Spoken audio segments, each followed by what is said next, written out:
Hi నమస్తే welcome back to our channel Swapna creative works. ఈరోజైతే మనం జంగారెడ్డిగూడెంలో బుట్టగూడెం రోడ్లో ఉన్న శ్రీ శ్రీ నూకాలమ్మ అమ్మవారి టెంపుల్కి అయితే వెళ్తున్నాం.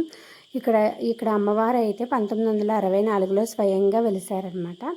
ఇక్కడ అప్పటి నుంచి ఇక్కడ నిత్య పూజలు జరుగుతూనే ఉంటాయి. అమ్మవారికి ఎదురుగా పోతురాజు అమ్మవారికి ఎప్పుడు సేవ చేసుకుంటూ కాపలా కాసుకుంటూ ఉంటాడనమాట.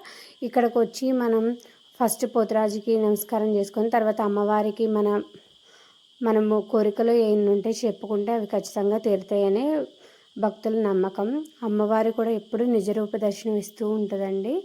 ఎప్పుడూ అమ్మవారు నిండుగా కలకలలాడుతూ ఉంటుంది అనమాట. ఇది వచ్చేసి మనకి అమ్మవారు మెయిన్ టెంపుల్ అనమాట. ఫస్ట్ ఉన్న టెంపుల్ ఇది. అది రోడ్డు పక్కనే ఉండటం వల్ల కొంచెం రోడ్డు ఎక్స్టెన్షన్ చేయాల్సి వచ్చి గుడి కొంచెం వెనక జరిపి అయితే కట్టారు. తర్వాత ఇంకో అమ్మవారిని అయితే పక్కన ఇంకో గుడిలో ప్రతిష్ఠించారు. అది కూడా చూపిస్తాను.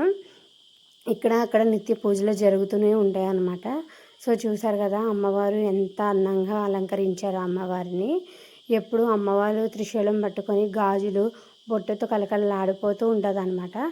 మేము ఎప్పుడు విజిట్ చేస్తూనే ఉంటామండి. కాకపోతే ఎప్పుడు వీడియో తీయలేదు. సో ఈరోజు అయితే వీడియో తీసి మీకు కూడా అమ్మవారి దర్శనం కలిగేలా చేద్దామని చెప్పేసి అయితే ఈ వీడియో అయితే చేస్తున్నాను నేను.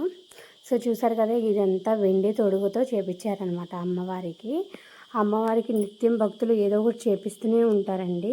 అమ్మ దగ్గరికి వెళ్ళి మనం చేతులు చాపి నాకు ఇది కావాలి అని మనం నిజమైన కోరిక కోరుకుంటే అది ఖచ్చితంగా నెరవేరుద్దండి.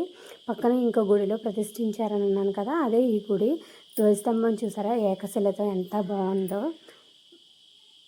సో ఇక్కడ ఎదురుంటే త్రిశూలం ఉంటుంది కదా, కంపల్సరీ ఇక్కడ మనం నిమ్మకాయలు గుచ్చి అయితే లోపలికి అయితే వెళ్ళాలి.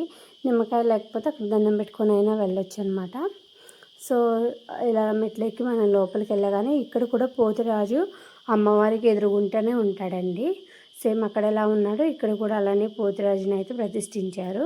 సో ఇక్కడ పోతురాజు అమ్మవారి ఎదురుగుంట కూర్చొని ఉంటాడు. సో అమ్మవారిని అయితే చూశారు కదా అమ్మవారు ఎలా ఉందో. అచ్చం పసుపు ముద్దతో బంగారంతో అలంకరించినంత అందంగా ఉంది కదండి అమ్మ.